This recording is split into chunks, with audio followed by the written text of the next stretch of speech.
কিরে, শোন শোন শোন শোন শোন,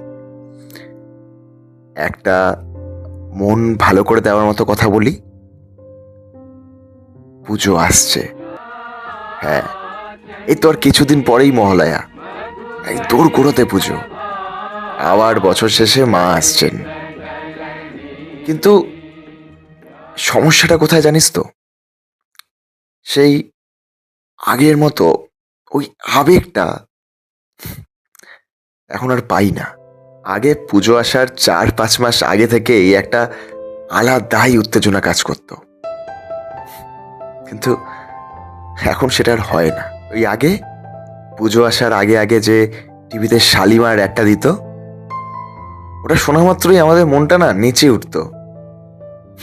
কিন্তু এখন সেটাও আর হয় না। এই ওয়েদারের পরিবর্তনের সাথে সাথে কবে যে আমরাও হঠাৎ পরিবর্তিত হয়ে গেলাম, সেটা আজও বুঝে উঠতে পারলাম না। তারপর তারপর আর কি, সেই পেন্সিল হারানো থেকে শুরু করে আজ মানুষ হারানোর সফরে এসে বুঝলাম আমরা বড় হয়ে গেছি।